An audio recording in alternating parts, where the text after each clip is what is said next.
황혼에 가로등 불빛이 낡은 아파트 5층 좁은 창문을 통해 비쳐들어온다. 아기의 울음소리가 고요한 밤의 공기를 찢으며 작은 방을 가득 채운다. 28세의 한 부모가 된 어머니, 네티라는 2달 된 아기를 품에 안고 아기가 울음을 그치도록 달래고 있다. 벽에 걸린 시계는 밤 11시를 가리킨다. 나는 벽에 금이 가고 천장에 곰팡이가 핀 좁은 방을 둘러보며 생각에 잠긴다. 복도에서 무겁게 걷는 발소리가 들려와 그녀는 깜짝 놀라 가슴이 뛰기 시작한다. 나는 급히 아기를 안고 욕실로 들어갔다. 이곳은 유일하게 아기를 숨길 수 있을 것이라고 믿는 곳이었다. 조심스럽게 그녀는 개조된 세면대에 아기를 눕혔다. 세면대는 임시 요람으로 변형되어 있었고 얇은 매트리스와 부드러운 수건들로 채워져 있었다. 주변에는 온도를 유지하기 위해 꽁꽁 싸맨 따뜻한 물병들이 놓여 있었다. 위에는 작은 커튼이 걸려 있었고 필요할 때 내려서 그 공간을 완전히 가릴 수 있다. 잘 자라, 내 아기 빈, 난이 속삭이며 그녀의 말라버린 얼굴에 눈물이 흐른다. 이곳에서 자게 해서 미안하지만 이것만이 아기를 안전하게 지킬 수 있는 방법이야. 아기는 빈이라는 이름을 가지고 그 특별한 요람에서 따뜻함 속에 서서히 잠이 들었다. 나는 차가운 욕실 바닥에 앉아 벽에 기대어 아기를 지켜보며 눈을 떼지 않았다. 피곤한 몸을 이끌고 일하며 밤새도록 깨어 있어야 했다. 나는 몇 달째 의류 공장에서 연속적으로 일하며 몸과 마음이 지쳐 있었다. 1년 전, 나의 삶은 마치 꿈처럼 아름다웠다. 나는 하노이 외곽의 가난한 노동자 가정에서 태어나 자랐다. 어렸을 적부터 그녀는 부모님이 세 자매를 먹이고 공부시키기 위해 얼마나 힘들게 일하는지를 지켜보았다. 나는 가정에서 막내딸로 2 언니와 부모님의 많은 사랑을 받으며 자랐다. 근면하고 똑똑한 그녀는 회계학 대학에 장학금을 받고 입학했다. 졸업 후 작은 무역회사에서 회계로 일을 시작했다. 월급은 많지 않았지만 그녀는 작은 아파트를 얻어 독립적인 생활을 할 수 있었다. 삶은 평온하게 흘러가는 듯 보였지만 난이 민을 만난 후 모든 것이 바뀌었다. 민은 젊고 잘생긴 사업가였으며 야망이 컸다. 그는 난이 일하는 회사의 고객으로 나타났고 곧 그녀의 온화한 미모에 매료되었다. 일과 후 함께하는 커피 타임은 점차 로맨틱한 저녁으로 변해갔고 나는 그 남자에게 사랑에 빠지게 되었다. 내가 너에게 내가 상상할 수 없는 삶을 줄게, 민은 자주 말했다. 그리고 나는 믿었다. 그녀는 그들의 미래와 사랑에 대한 약속을 믿었고 자신의 인생이 더 나은 방향으로 바뀔 것이라고 믿었다. 난이 임신 사실을 알았을 때 민은 매우 기뻐했다. 그는 큰 거래를 마친 후 결혼하자고 말했다. 어머니가 될 기쁨 속에서라는 아무 의심 없이 그 말을 믿었다. 그러나 모든 것이 점차 변하기 시작했다. 첫 번째로 민은 자주 바깥에서 전화 통화를 해야 했고 그 후에는 일이 바빠서 약속을 취소하는 일이 많았다. 나는 민의 태도가 변하는 것을 느꼈다. 그는 점점 더 긴장하고 쉽게 화를 내며 결혼에 대한 질문을 피하려 했다. 그러던 어느 날, 난이 임신 7개월째였을 때 그녀는 낯선 번호로 전화 한 통을 받았다. 당신 남 맞죠? 거친 남자의 목소리가 들려왔다. 민이 우리에게 얼마나 많은 돈을 빚졌는지 알고 있나요? 란의 심장은 멈추는 듯했다. 그 후 몇 시간 동안 나는 충격적인 사실을 알게 되었다. 민은 그가 자랑하던 성공한 사업가가 아니었다. 대신 그는 도박꾼이었고 여러 도박과 고리대금업자들에게 거액의 빚을 지고 있었다. 미안해. 미는 마지막으로 만났을 때 말했다. 나는 해결하려 했지만 점점 상황이 나빠지고 있어. 난 떠나야 해. 그럼 우리 아이는? 란이 울면서 물었다. 나는 여기 있을 수 없어. 그들이 날 찾으면 죽일 거야. 너는 아기와 함께 살아가야 해. 그리고 미는 사라졌고 나는 배가 불러있는 상태로 그가 남긴 막대한 빚에 대해 전혀 알지 못했다. 채권자들은 란이 일하는 곳까지 찾아오며 그녀는 안정된 직장을 포기할 수밖에 없었다. 더 이상 선택지가 없었던 란은 자신이 감당할 수 있는 유일한 곳인 낡은 아파트로 이사를 갔다. 그녀는 집으로 돌아가거나 가족과 연락할 용기가 없었다. 그들을 자신의 문제에 휘말리게 하고 싶지 않았기 때문이다. 그러나 이것은 단지 악몽의 시작에 불과했다. 비는 공립병원에서 비 오는 밤에 태어났고 친절한 간호사의 도움을 받았다. 나는 아기의 작은 얼굴을 보며 가슴이 아프도록 사랑스럽고 걱정되었다. 어떻게 이 작은 생명을 자신의 상황에서 지킬 수 있을까? 답은 란이 예상보다 빨리 떠올랐다. 빈을 집에 데려온 첫날, 남자들이 문을 두드렸다. 그들은 민이 빚을 진 고리대금업자들이었다. 민이 사라졌다고 다 끝난 줄 알아서 리더가 비웃으며 말했다. 그의 빚은 너의 빚이다. 내가 갚지 않으면 이 아기가 다른 사람들에게 교훈이 될 거야. 나는 빈을 가슴에 꼭 안고 떨었다. 갚을게요. 꼭 갚을게요. 제발 아기를 해치지 말아 주세요. 한 달 안에 갚기 시작해야 한다. 리더는 말을 마치지 않았지만 그의 눈빛은 빈을 향한 모든 것을 말해주었다. 그날 밤부터 나는 빈을 세면대에 눕혀서 자게 했다. 그것은 그녀의 작은 아파트에서 아이를 숨길 수 있는 유일한 곳이었다. 나는 그 일요일 하루 종일 세면대를 개조하여 빈을 위한 가장 안전하고 따뜻한 공간으로 만들었다. 나는 빚을 갚기 위해 쉬지 않고 일했다. 낮에는 의류 공장에서 일하고 밤에는 온라인 주문을 받아 집에서 일을 했다. 그녀는 벌어들인 돈을 전부 고리대금업자에게 갚기 위해 사용했다. 두 모자의 삶은 긴장과 두려움 속에서 흘렀다.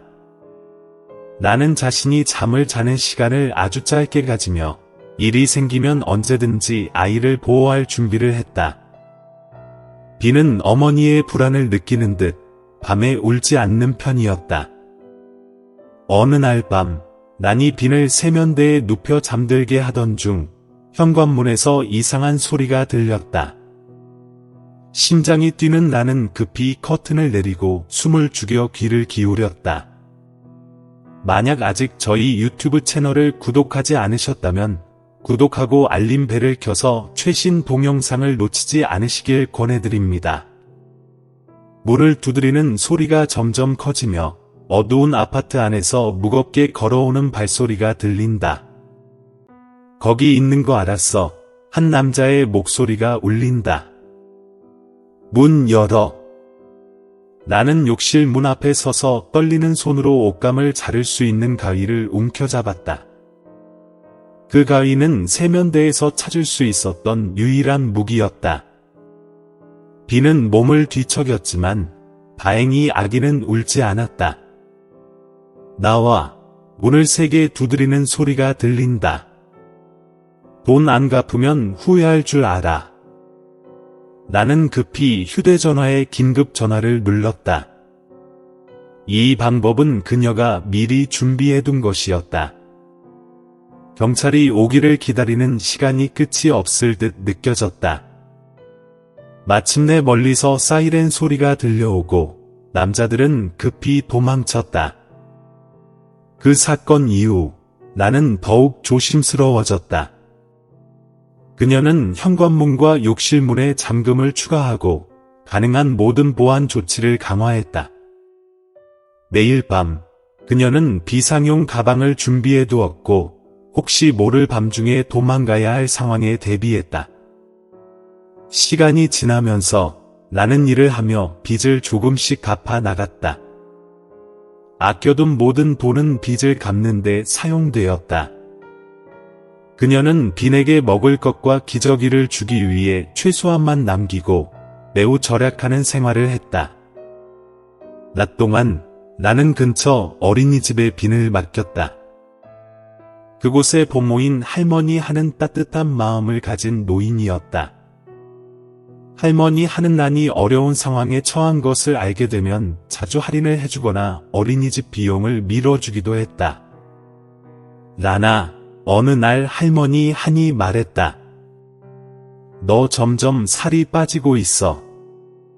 잘 먹고 기운을 차려야 아기에게도 좋은 젖을 줄 수 있어. 나는 억지로 웃으며 고개를 끄덕였고 그날도 할머니에게 자신이 며칠 동안 라면만 먹었다고 말할 수 없었다.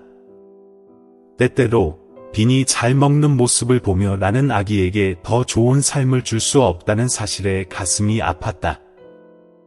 이웃들은 점점 더 란과 빈의 이상한 상황을 주목하기 시작했다. 옆집에 사는 사람은 자주 밤 늦게 욕실에서 들려오는 이야기와 자장가 소리를 듣곤 했다. 란, 무슨 일 있어? 어느 날 이웃 할머니가 엘리베이터에서 란에게 물었다. 밤마다 욕실에서 늦게까지 뭐 하는 거야? 란은 어색하게 웃으며 대답을 피했다. 어떻게 아기를 세면대에 숨기고 고리대금업자들로부터 보호하기 위해 그렇게 하는지 설명할 수 있을까? 어느 폭풍우가 치는 밤, 아파트 단지의 전기가 끊어졌다. 빈은 무서워서 울기 시작했고 나는 어둠 속에서 아기를 달래기 위해 불을 켤 수 없었다. 그녀는 아기를 꼭 안고 어머니가 예전에 불러주던 자장가로 아기를 재우려고 애썼다. 갑자기 가벼운 문을 두드리는 소리가 들렸다. 라나, 할머니 한의 목소리가 들렸다. 괜찮니? 촛불 가져왔어. 나는 얼어붙어 대답하지 못했다. 빈은 계속 울었고 그 울음소리는 고요한 공간을 가득 채웠다. 할머니 하는 문틈을 통해 말했다. 내가 너 힘든 거 알아. 도와줄게. 나는 여전히 아무 말도 할 수 없었지만 빈이 갑자기 심하게 기침을 하기 시작하자 결국 그녀는 문을 열기로 결심했다. 할머니 한의 손에 들린 촛불이 작은 욕실을 비추며 빈은 세면대에 눕혀져 있는 상태였다. 세면대는 임시로 만든 요람이었다. 나는 울면서 할머니 한에게 모든 것을 이야기했다. 민, 빚, 협박, 그리고 매일 밤 겪는 두려움에 대해. 할머니 한은 조용히 듣고 가끔 눈물을 닦았다. 이야기가 끝나자 할머니 한은 란을 꼭 껴안았다. 라나, 할머니는 감동적인 목소리로 말했다. 왜 더 일찍 나한테 말하지 않았니? 내가 도와줄게. 그날 밤부터 란의 삶에는 희망의 빛이 비쳤다. 할머니 한은 두 모녀의 비밀을 지켜줄 뿐만 아니라 자주 음식을 가져다 주었고 난이 야근을 할 때마다 빈을 돌봐주기도 했다. 더 중요한 것은 할머니 한이란을 한 비영리 단체에 소개해준 것이다. 이 단체는 한부모 가정과 폭력 피해자들을 지원하는 단체로 자원봉사로 법률 상담과 지원을 제공하고 있었다. 응급사회복지사인 시가 란에게 말했다. 우리는 당신이 고리대금업자와 합법적으로 싸울 수 있도록 도와줄 거예요. 단체의 도움으로 나는 터널 끝에서 빛을 볼 수 있었다. 변호사들은 고리대금업자들의 협박과 괴롭힘에 대한 증거를 모으는 것을 도와주었고 관련 당국과 연결하여 보호를 받았다. 그들이 하는 일은 불법이에요. 난의 사건을 담당한 변호사 덩씨가 설명했다. 그들이 당신과 아이의 생명을 위협할 권리가 없습니다. 우리는 법적으로 그들을 다룰 수 있도록 도와줄 거예요. 법적 문제를 해결하는 동시에 단체는 란에게 무료 고급 재봉 교육을 소개해 주었다. 이는 그녀가 미래에 더 나은 수입을 얻을 수 있는 기회였다. 너는 재봉에 재능이 있어, 재봉 선생님이 말했다. 열심히 배우면 전문 재봉사가 될 수 있고, 심지어 자신의 가게도 열 수 있을 거야. 나는 빈을 침대에 눕히고 밤마다 재봉을 배우기 위해 모든 시간을 할애했다. 이제 그 침대는 더 이상 세면대가 아니었다. 나는 밤늦게까지 배우고 연습했다. 빈은 점점 건강하고 행복한 아이로 자라며 할머니 한과 할머니 수의 세심한 보살핌 덕분에 늘 사랑과 관심을 받았다. 난이 일을 하거나 공부하러 갈 때마다 아기는 항상 잘 돌봐졌다. 엄마, 어느 날 빈이 말을 할 수 있게 된 후 물었다. 왜 예전에 나를 세면대에서 자게 했어? 라는 아기를 품에 안고 이마에 키스를 했다. 그때는 그곳이 내가 찾을 수 있는 가장 안전한 곳이었어. 그녀가 말했다. 엄마는 언제나 너를 지킬 거라고 약속했어. 변호사 덩씨와 단체의 도움을 받으면서 나는 결국 고리대금업자들과 맞서 싸울 수 있었다. 그들은 난이 고리대금업자들의 협박과 갈취 행위를 경찰에 신고할 수 있도록 도왔고, 또한 법적으로 규정된 이자율에 맞춰 합리적인 채무 상환 계획을 세우는 데도 지원을 아끼지 않았다. 이제 더 이상 두려워할 필요 없어요. 변호사 덩씨가 말했다. 법이 당신을 보호하고 있어요. 만약 그들이 다시 협박하거나 괴롭힌다면 그들은 심각한 결과를 맞이하게 될 거예요. 시간이 흐르면서 난과 빈의 삶은 점차 안정되기 시작했다. 전문 재봉사 자격증을 취득한 나는 더 높은 월급을 받는 고급 재봉소에서 일하게 되었다. 그녀는 또한 소개를 통해 개인 주문도 받기 시작했다. 빈은 유치원에 다니게 되었고 활발하고 똑똑한 소녀로 자랐다. 빈은 주변의 모든 것에 대해 호기심을 가지고 있었고 특히 그림 그리기를 좋아했다. 빈의 그림은 자주 선생님에게 칭찬을 받았고 교실에 전시되기도 했다. 엄마, 어느 날 빈이 그림을 그리며 물었다. 아빠는 어디 있어요? 나는 깜짝 놀라며 심장이 빠르게 뛰기 시작했다. 이 질문에 대해 미리 준비는 했지만 여전히 대답하기 어려웠다. 아빠는 떠나셨어. 하지만 너에게는 엄마가 있고 할머니 수와 할머니 한도 있고 너를 사랑하는 사람들이 많아. 빈은 고개를 끄덕이며 그 대답에 만족한 듯 보였다. 그리고 그녀는 다시 그림을 그리기 시작했다. 그 그림은 작은 집과 두 명의 엄마와 아이를 그린 것이었다. 나는 딸을 바라보며 자랑스러움과 동시에 아픈 마음이 들었다. 딸을 지켜낸 것에 대해 자랑스러웠고 그녀에게 평화로운 삶을 주었다는 것에 기뻤다. 하지만 동시에 다른 아이들처럼 완전한 가족을 만들어주지 못한 것에 대한 미안함이 마음에 들었다. 하루 저녁, 난이 빈에게 공부를 가르치고 있을 때 문을 두드리는 소리가 들렸다. 나는 깜짝 놀라며 예전의 무서운 밤들이 떠오른다. 하지만 문을 통해 확인해보니 그곳에는 할머니 수가 있었다. 라나, 할머니 수가 집에 들어서며 말했다. 누군가 너를 만나고 싶다고 해. 할머니 뒤에는 정장을 입은 중년의 남자가 있었다. 그는 자신을 옷이라고 소개하며 고급 패션 매장의 주인이라고 말했다. 나는 내가 고객을 위해 만든 드레스를 봤어. 그가 말했다. 너는 재능이 있어. 사실 나는 너를 내 매장에서 고급 디자인 및 재봉 담당으로 초대하고 싶어. 나는 귀를 의심하며 믿을 수 없었다. 그녀는 그동안 꿈에도 생각지 못했던 기회가 찾아왔다는 것을 깨달았다. 안정적인 직장, 더 높은 급여, 그리고 직업 발전의 기회였다. 감사합니다. 난이 감격에 겨운 목소리로 말했다. 하지만 저는 아이가 있어서 제 근무 시간이... 걱정하지 마세요. 오 씨가 말을 끊었다. 우리는 너의 근무 시간을 유연하게 조정할 수 있어요. 중요한 것은 너의 기술과 창의성이죠. 그리고 란의 인생은 새로운 장을 열게 되었다.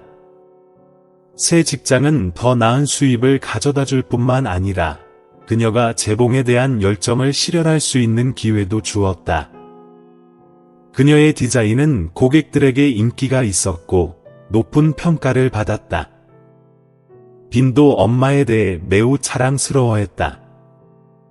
빈은 자주 엄마의 일을 지켜보며 때때로 바늘을 주워 주거나 단추를 다는 등 작은 일을 도왔다. 나는 자신에게 이렇게 착하고 이해심 많은 딸이 있다는 것에 감사하며 마음속으로 기도했다. 빈이 7살이 되었을 때 예상치 못한 일이 일어났다. 어느 날 오후, 난이 매장에서 일하고 있을 때 빈의 학교에서 전화가 왔다. 란 씨 맞으시죠? 담임 선생님의 급한 목소리가 들렸다. 빈이 수업 중에 기절했어요. 우리는 그녀를 병원에 데려갔어요. 나는 마치 세상이 뒤집힌 듯한 기분이었다. 그녀는 급히 일을 중단하고 병원으로 달려갔다. 머릿속에는 온갖 두려운 생각들이 떠올랐다. 긴장과 부족한 생활이 과연 빈의 건강에 영향을 미쳤던 걸까? 병원에 도착한 나는 빈이 침대에 누워있는 모습을 보았다. 얼굴은 창백했고 옆에는 의사가 검사 결과를 확인하고 있었다. 아이에게 심각한 빈혈이 있습니다. 의사가 말했다. 최근 빈이 피로하거나 어지러움을 느낀 적이 없었나요? 나는 고개를 저으며 눈물을 흘렸다. 그녀는 너무 바빠서 아이의 이상 징후를 알아채지 못했다. 빈은 원래 조용하고 착한 아이여서 잘 불평하지 않아서 더 눈치채지 못했다. 미안해, 빈. 난이 빈의 손을 꼭 잡으며 말했다. 엄마가 내가 아픈 걸 몰랐어. 괜찮아요, 엄마. 빈은 약하게 웃으며 말했다. 저는 그냥 좀 피곤했을 뿐이에요. 빈이 병원에 있는 동안 오 씨는 난이 일을 쉬고 빈을 돌볼 수 있도록 배려했다. 할머니 수와 할머니 하는 자주 병원에 들러 빈을 보러 오셨고 빈을 위해 음식을 가져다 주거나 만화책을 읽어주기도 했다. 어느 날 밤, 빈이 깊이 잠든 후 나는 병실 창가에 앉아 도시의 불빛을 바라보았다. 그때 나는 깨달았다. 더 나은 삶을 살기 위해 애쓰던 중 그녀는 빈의 건강에 대한 관심을 놓치고 있었다는 사실을. 도우미를 고용하는 것도 한 방법이에요. 할머니 수가 조언했다. 혼자서 모든 걸 감당할 수는 없어요. 나는 고개를 끄덕였다. 아마도 이제 그녀는 삶의 방식을 조금 바꿔야 할 때가 온 것 같다. 빈이 퇴원한 후 나는 시간을 재조정하기 시작했다. 그녀는 일감을 줄이고 빈과 더 많은 시간을 보내기로 했다. 그들은 함께 요리하는 밤을 보내거나 주말마다 공원에 가서 산책을 하거나 잠자리에 들기 전에 이야기를 나누기도 했다. 빈은 점차 회복되었고 건강이 좋아졌다. 빈은 학교에서 미술 동아리에 가입했으며 나는 그동안 빈이 열정을 가지고 키우고 싶었던 미술에 대해 응원했다. 엄마, 어느 날 빈이 그림을 그리며 말했다. 저는 화가가 되고 싶어요. 나는 미소를 지으며 빈의 머리를 쓰다듬었다. 너는 하고 싶은 무엇이든 될 수 있어. 단지 노력하고 그 일에 열정을 가지면 돼. 두 모자의 삶은 점차 균형을 이루고 더 행복해졌다. 나는 더 이상 빚에 대해 걱정할 필요가 없었다. 그녀는 가게에서 안정적인 일 덕분에 대부분을 갚을 수 있었다. 빙은 재능 있는 소녀로 성장했고 미술에 뛰어날 뿐만 아니라 학교에서 다른 과목들도 잘했다. 그러던 어느 날, 난이 오래된 옷장을 정리하다가 우연히 세면대에서 찍은 사진을 발견했다. 그곳은 빙이 가장 힘들었던 시절, 잠을 자던 곳이었다. 사진을 보며 나는 예전처럼 마음이 아프지 않았다. 대신 그것은 그녀에게 어머니와 자식 간의 사랑의 힘, 어머니가 자녀를 보호하기 위해 무엇이든 할 수 있다는 것을 상기시켜 주었다. 시간은 눈 깜짝할 사이에 흘러가고 빙은 이제 청소년이 되어 아름답고 재능 있는 소녀가 되었다. 12살 때 빙은 시에서 열린 그림 대회에서 1등을 했다. 그녀의 우승 작품은 나의 어머니라는 제목의 그림으로 난이 옷을 바느질하는 모습이 그려져 있었다. 그 위로 따뜻한 노란 불빛이 비추고 있었다. 이 빛은 엄마의 사랑과 같아서 그렸어요. 빙은 인터뷰에서 설명했다. 항상 저를 감싸주고 길을 비춰줘요. 나는 사람들 속에서 조용히 눈물을 닦으며 딸의 말을 들었다. 힘든 시절은 이제 지나갔고 밝은 현재가 그 자리를 차지했다. 하지만 삶은 언제나 예상치 못한 일이 일어나곤 한다. 어느 오후, 난이 가게 문을 닫으려 할 때 한 남자가 들어왔다. 나는 그 남자가 바로 13년 전 자신과 딸을 버린 민임을 깨닫고 가슴이 멈추는 것 같다. 민이 어색한 표정으로 말했다. 뭐 하러 왔어? 란이 차가운 목소리로 끊었지만 그녀의 손은 떨리고 있었다. 빙이 그린 그림을 신문에서 봤어. 민이 말했다. 그 애가 너랑 너무 닮았어. 나는 빙의 손을 꽉 잡았다. 그 애는 내 딸이 아니야. 그 애는 내 딸, 오직 내 딸이야. 내가 아버지로서의 권리를 3년 전에 포기했어. 내가 잘못한 걸 알아. 민은 후회하는 목소리로 말했다. 하지만 나는 변했어. 지금은 안정된 직장도 있고 나는 그만해. 란이 말을 끊었다. 내가 어떻게 변했든 나는 관심 없어. 빙은 내가 필요 없어. 우리는 너 없이도 삶을 만들어 왔어. 민은 더 말하려 했지만 나는 등을 돌려 안으로 들어갔다. 그녀는 인생을 완전히 바꿔놓은 그 남자에게 더 이상 아무 말도 듣고 싶지 않았다. 그날 밤, 빙이 잠든 후 나는 어두운 방 안에 혼자 앉아 그 뜻밖의 만남에 대해 생각했다. 그녀는 더 이상 민을 미워하지 않았다. 그 많은 시간들이 그녀에게 증오가 자신만을 아프게 한다는 걸 가르쳐 주었지만 그녀는 그를 용서할 수 없었다. 빚 때문이 아니라 가장 힘들었던 시절에 그가 자신의 딸을 버렸기 때문이었다. 다음 날 아침, 빙은 어머니에게 뭔가 이상한 점이 있다는 것을 느꼈다. 엄마, 무슨 일이 있어요? 빙이 아침 식사 중에 물었다. 나는 딸을 바라보며 민에 대해 말할지 말지 고민했다. 결국 그녀는 진실을 말하기로 결심했다. 자기야, 란이 시작했다. 어제 아빠가 엄마를 찾으러 왔어. 빙은 놀라서 눈을 크게 뜨고 올려다보았다. 하지만 란이 걱정했던 것처럼 호기심이나 흥분은 없었다. 빙은 잠시 말없이 있다가 이렇게 말했다. 그 남자는 우리 아빠가 아니에요. 우리 아빠는 우리를 버린 사람이고 나는 그 사람이 내 인생에 필요 없어요. 나는 딸을 바라보며 마음이 꽉 찼다. 그녀는 빙이 이렇게 성숙하고 문제를 명확히 인식할 수 있다는 것에 감동했다. 그 사람에 대해 궁금하지 않아요. 란이 부드럽게 물었다. 빙은 고개를 저었다.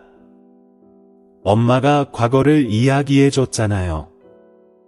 엄마가 얼마나 힘들게 나를 키웠는지 알고 있어요. 만약 그 사람이 진짜 좋은 아버지였다면 우리를 버리지 않았을 거예요. 13년 만에 그림 대회에서 상을 받았다고 나타나는 그런 아버지는 필요 없어요. 나는 딸을 꼭 껴안으며 눈물이 볼을 따라 흘렀다. 그 순간 그녀는 어려운 시간이 단지 강한 어머니를 만든 것뿐만 아니라 성숙하고 깊은 사고를 가진 딸을 만들었다는 것을 깨달았다. 하지만 미는 쉽게 포기하지 않았다. 그는 자주 가게 앞에 나타나기도 했고 때때로 선물을 가져오기도 했다. 나는 모든 것을 거절했고 빙은 그를 만나고 싶어 하지 않았다. 그는 그저 빙의 인생의 한 부분이 되고 싶어 했다. 어느 날 민이 란에게 말했다. 내가 자격이 없는 건 알지만 실수를 고칠 기회를 갖고 싶어요. 실수, 란이 그를 똑바로 바라보며 말했다. 내가 아내와 아이를 버리고 거대한 빚을 남긴 것을 실수라고 부를 수 있어? 내가 얼마나 많은 밤을 빚쟁이들이 찾아오는 걸 두려워하며 세면대에 아이를 숨겨야 했는지 알아? 내가 얼마나 많은 세월을 두려움과 걱정 속에서 살아왔는지 알아? 미는 아무 말 없이 입을 다물었고 얼굴이 창백해졌다. 빙은 당신의 동정이나 보상을 원하지 않아요. 란이 계속 말했다. 그 애는 행복하고 완전한 삶을 살아가고 있어요. 제발 우리 삶을 더 이상 어지럽히지 말아 주세요. 그 대화 이후로 미는 더 이상 나타나지 않았다. 두 모자의 삶은 다시 평온을 되찾았다. 빙은 미술에 대한 열정을 계속 키워갔고 그녀의 재능은 점점 더 널리 인정받았다. 빙이 15살이 되었을 때 그녀는 젊은 예술가 전시회에 초대받았다. 전시회에서 그녀의 주된 작품은 세면대와 사랑이라는 제목의 그림으로 그것은 란이 빙이 태어난 후 첫날들에 대해 이야기한 것을 바탕으로 한 작품이었다. 이 그림을 그린 이유는 고통을 이야기하기 위해서가 아니에요. 빙은 전시회 개막식에서 말했다. 이 그림은 어머니가 자녀에게 보여주는 무조건적인 사랑에 대해 이야기하려고 그린 거예요. 그 사랑이 어떻게 어두운 곳을 자녀에게 안전한 천국으로 바꿀 수 있는지를 말하고 싶었어요. 만약 아직 저희 유튜브 채널을 구독하지 않으셨다면 구독하고 알림벨을 눌러 최신 영상을 놓치지 않도록 하세요. 나는 사람들 속에서 서서 딸의 말을 들으며 눈물이 흐르기 시작했다. 수희와 한이도 그녀 옆에 서서 감정을 억제할 수 없었다. 전시회는 예상보다 큰 성공을 거두었다. 많은 사람들이 방문했고 빙의 그림 뒤에 숨은 이야기로 깊은 감동을 받았다. 몇몇 기자들은 란과 빙을 찾아와 그들의 이야기를 더 알고 싶어 했다. 처음에는 란이 이야기하고 싶어 하지 않았지만 빙이 어머니를 설득했다. 엄마의 이야기는 다른 많은 사람들에게 도움이 될 수 있어요. 빙이 말했다. 비슷한 상황에 처한 다른 싱글맘들이 있을 거예요. 그들은 자신들이 혼자가 아니라는 걸 알아야 하고 모든 일이 더 나아질 수 있다는 걸 알아야 해요. 그래서 나는 동의했다. 두 모자의 이야기는 큰 신문에 실렸고 제목은 매일 밤 세면대에 아이를 숨긴 엄마, 사랑과 생존에 관한 이야기였다. 이 기사는 빠르게 퍼졌고 커다란 반향을 일으켰다. 많은 사람들이 란이 도움을 받았던 비정부 기구에 연락하여 다른 싱글맘들을 돕기 위해 자원봉사로 참여했다. 또 일부는 란의 가게를 찾아와 옷을 만들 뿐만 아니라 자신들의 이야기도 나누었다. 언니는 우리에게 희망을 주었어요. 한 젊은 여성이 눈물을 글썽이며 란에게 말했다. 저도 아이를 혼자 키우고 있는데 가끔은 더 이상 버틸 수 없을 것 같아요.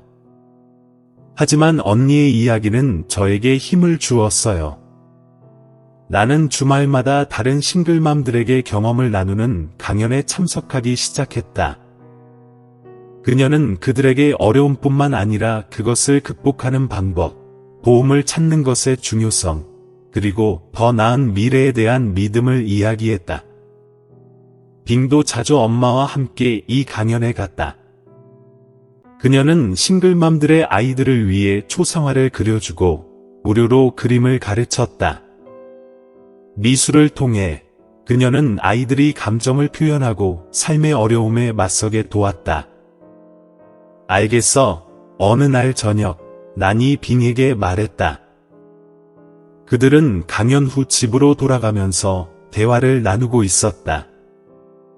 가끔 엄마는 우리가 겪었던 일이 기적이었을지도 모른다고 생각해. 왜 그런 생각을 해요? 빙이 스케치북에서 고개를 들며 물었다. 그 힘든 시간들이 없었다면 아마 우리가 오늘처럼 사람이 되지 않았을 거야. 나는 미소를 지었다. 너는 아마 미술에 대한 열정을 찾지 못했을 거고 나는 다른 사람들을 도울 기회를 얻지 못했을 거야. 빙은 고개를 끄덕이며 엄마의 뜻을 이해했다. 엄마, 제 그림, 세면대와 사랑처럼요. 빙이 말했다. 때로는 가장 어두운 곳에서 가장 밝은 빛이 비출 수 있어요. 나는 딸을 안으며 사랑이 넘치는 마음을 느꼈다. 그녀는 좁은 아파트에서 긴 밤을 보냈던 날들을 떠올렸다. 고리대금업자들을 피하기 위해 딸을 세면대에 숨겨야 했던 순간들. 그 어두운 순간들 속에서 사랑과 희망의 이야기가 꽃피울 수 있다는 걸 누가 알았을까?